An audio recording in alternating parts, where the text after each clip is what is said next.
প্ৰথম কথা যে মই যেতিয়া ছিংগাপুৰত আছিলোঁ সেই 450-500 ডেলিগেটছৰ মাজত সেই মানুহখিনিৰ মাজত মই এগৰাকী আছিলোঁ আৰু মই আজি মোৰ দুখ লাগিছে মই ইয়ালৈ আহিবলগীয়া হৈছে ষ্টেটমেণ্ট ৰেকৰ্ড কৰিব তেওঁলোকে ঠিক আছে মই ডেফিনেটলি মই প্ৰশাসনক সহায় মানে তেওঁলোকক মই ফুল ছাপোৰ্ট দিম কিন্তু সেই অনুষ্ঠানটো কৰিবলৈ গৈছিলোঁ কিন্তু অনুষ্ঠানটোৰ লগত মই কোনো ধৰণে জড়িত নাছিলোঁ মানে জুবিন দাৰ গোটেই এই কাৰবাৰটোৰ লগত মোক কোনো ধৰণে জড়িত কাৰণ মই বাৰে বাৰে কৈছোঁ যে মোৰ জুবিন দাৰ লগত কথা নহ'ল জুবিন দা যে এই গোটেই শ্বিডিউলটো কৰিছিলে মই গম নাপালোঁ আপোনালোকে যেনেকৈ খবৰটো পাইছিলে চাগে মই 5 মিনিটৰ আগতে মই ফোনত খবৰটো পাইছিলোঁ যে জুবিন দা এক্সিডেণ্ট হৈছে জুবিন দা ঢুকাইছে সেই গোটেইখিনি একেবাৰে মই অৱগত নাছিলোঁ কিন্তু ঠিক আছে যিহেতু মোৰ এতিয়া কথা নামটো ওলাই আছে গতিকে ইয়ালৈ মাতিছে প্ৰশাসনে গতিকে তেওঁলোকক মই ছাপোৰ্ট কৰিম আৰু মানে মই ছাপোৰ্ট কৰিবলৈ মানে মোৰ গোটেই শ্বিডিউলটো ক'ম মই কেনেকৈ গৈছিলোঁ কেনেকৈ আহি পালোহি খালি মোৰ বেয়া লাগিছে যে মই তেখেতক লগ নাপালোঁ গলিদাক মই এবাৰ যদি কথা পাতিলোহেঁতেন চাগে মই তেখেতকে নিজেই ক'লোহেঁতেন যে গলিদা তুমি নাযাবা জুবিন দা তুমি নাযাবা কিন্তু মোৰ তেখেতৰ লগত কথা নহ'ল তেওঁ কিয় গুচি গ'লগৈ তালৈ সেই কাৰ লগত গ'ল সেই গোটেইখিনি বস্তুৱে মই অৱগত নাছিলোঁ আচলতে কাৰণ মই বেলেগত আছিলোঁ মোক গোটেই অনুষ্ঠানটো কৰিবলৈহে মাতিছিলে কিন্তু মই আপোনালোকৰ লগত কথা পাতি মোৰ অকণ ক'বলগীয়াও কিছুমান আছে সেই গোটেইখিনি মই ক'ম মোক খালি এইখিনি ষ্টেটমেণ্টটো মই ৰেকৰ্ড কৰি লওঁ মই আপোনালোকক বিচাৰিছোৱেই মোক আপোনালোকক দৰকাৰ হ'ব কাৰণ আপোনালোকৰ জৰিয়তে মই কিছুমান কথা ক'ব বিচাৰিছোঁ কাৰণ মই খুব কষ্ট পাইছোঁ আচলতে 24 বছৰ কাম কৰিলোঁ নহয় এতিয়া তাৰপিছত কিছুমান বস্তু মই নিজেও অকণমান ক্লিয়াৰ কৰিব লাগিব হস্পিটেলত যাব সেইটো কথা মোক সুধিছে আপুনি হস্পিটেল কিয় নগ'ল ছিংগাপুৰ হয় এখন বেলেগ ঠাই হয় তাত হস্পিটেলত যেতিয়া মই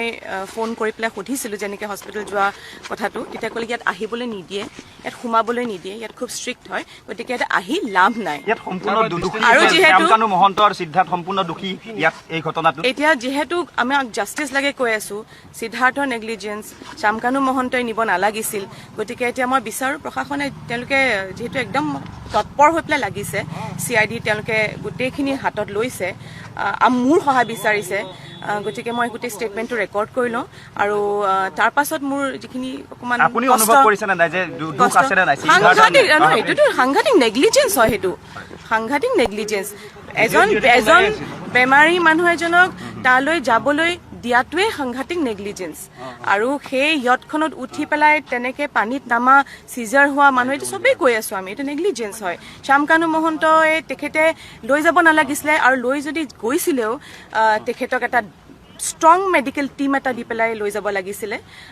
বা এটা ষ্ট্ৰং যিটো ৰেছপনচিবল মানুহ দি পেলাই লৈ যাব লাগিছিলে আৰু তাত গৈ পেলাই তেওঁলোকে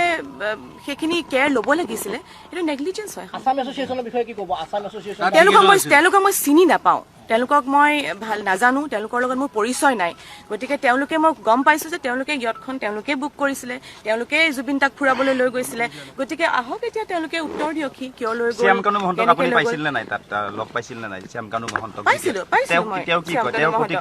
তেওঁ তেতিয়া নিজৰ প্ৰগ্ৰামৰ লগত বিজি হৈছে কাৰণ গোটেই উত্তৰ পূৰ্বাঞ্চলৰ চিফ মিনিষ্টাৰসকল গৈছে কালচাৰেল আইকনছসকল গৈছে তাৰ পাছত আপোনাৰ মুঠতে 450-500 ডেলিগেট গৈছে অসমৰ পৰা অসমৰ মানে উত্তৰ পূৰ্বাঞ্চলৰ পৰা মানে তেওঁৰ কোনো গুৰুত্বই নাই জুবিন দাৰ এনেকুৱা ঘটনা হোৱাৰ পাছতো তেওঁ নিজৰ কামত ব্যস্ত আছিল তেওঁ সেইটো কথা মই নাজানো যে ৰাতি যে তেওঁলোকে মই আকৌ কৈছোঁ যে মই গুচি অহাৰ পাছত ফেশ্বন শ্ব' মই ভিডিঅ' দেখিছোঁ যদি সেইটো চলাই আছিলে তাতকৈ আৰু মানে দুখৰ কথা একো নাই সিদ্ধাৰ্থ শৰ্মাই যিহেতু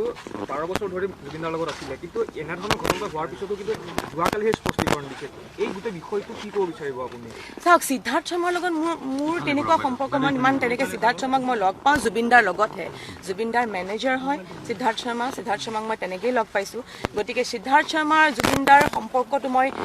খুব ভালকৈ ক'ব নোৱাৰিম কিন্তু হয় সিদ্ধাৰ্থ শৰ্মা যিহেতু manager Siddhartha Sharma fully responsible Zubeen দাৰ কেয়াৰ লোৱাটোত এতিয়া আপুনি গোটেই তদন্তকাৰী বিষয়া ক'ব এই কথাবিলাক